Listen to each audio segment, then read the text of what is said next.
morning everyone, my name is Sunalisha Ramadhani and today I'm going to present for the basic life support for patients. So first we have to ensure some mnemonics that we can use, for example like DRACA.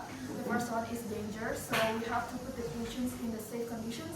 We make sure that there's no things that could, some problems or any things that could possibly make the patient unsafe. So we ensure that there's no things or people that will distract our performance. And then the second one is we can check for the response. So the response we can ask if for the people around of the patients, if they know the names, or perhaps if we can just like asking like sir in a like this, for example, like this, sir, wake up. Or if we know the patient's name, for example, like we call it Pak Yusuf, for example. So we call for the patient like Pak Yusuf bangun, like that. Okay. For the responsive, we can check for like the mediator, AVPU. For the first one is third, so we check whether the patient is eyes open or not. And then the second one is V, voice. So for example, like the previous one, we can waking up the patients with voice or calling the patient's name.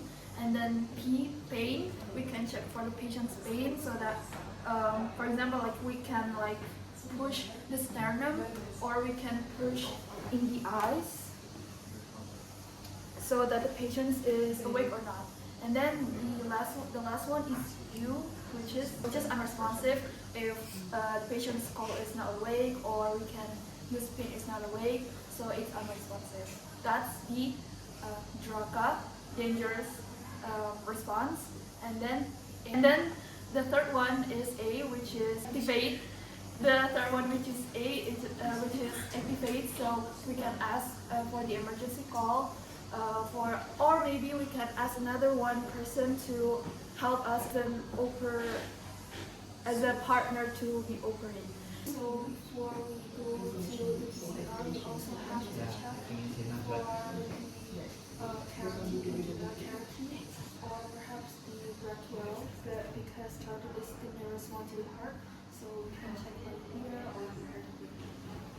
And then if there's someone who has already called the emergency, we can next to the next steps, which is DRACA. C is CPR. We can perform the CPR. So to perform the CPR, it is like 1/3 of the patient's body, or it's like right here, and then we can execute the CPR. So we use this the dominant hand underneath, and then we can use the other hand as a upper, so it can help.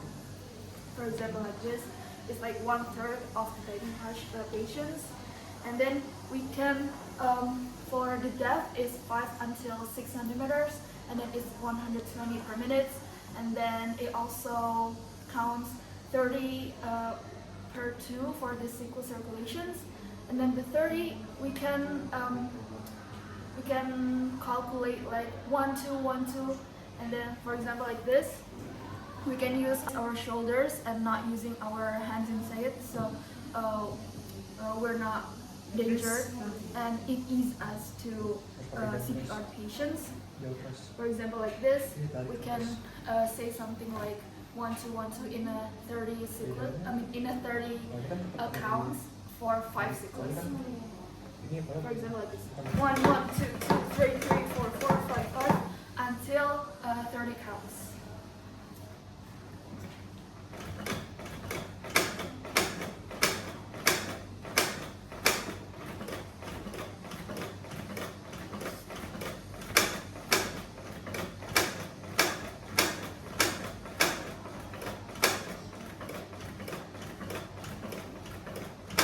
Okay, if it's already 30 counts, we can use airways helper to the patients. We can ask for others to help also. It's like 2, so you can be like this. It's a V V shape. We can use V shape. And then we can say something like two times, like this. 1, 2, 1, 2. Okay? And we can start over again until 5 cycles, and then we can evaluate. And then after that, after the CPR is done, and then for the calling emergency, for the format is to call the emergency, we can say our names, and then where are we now, the places, and then the patient itself. Perhaps there's someone knows the patient's name or the patient's chronology, and then we can say to the emergency call like things that we have already done to the patients. And then we can also check for responses again, and of course asking for the patient's family consent if we want to continue or not. And then also basically I want to add, we can also check if there's like cervical injury or not. For the breathing or the circulation, we can use healthy chin lift and then jaw thrust. For the healthy chin lift, we can put one of our hand in the head of the patient, and then we can tilt the patient's head like this. And then if the patients have a cervical injury because of fell from the upper buildings or something like that, we can use jaw thrust.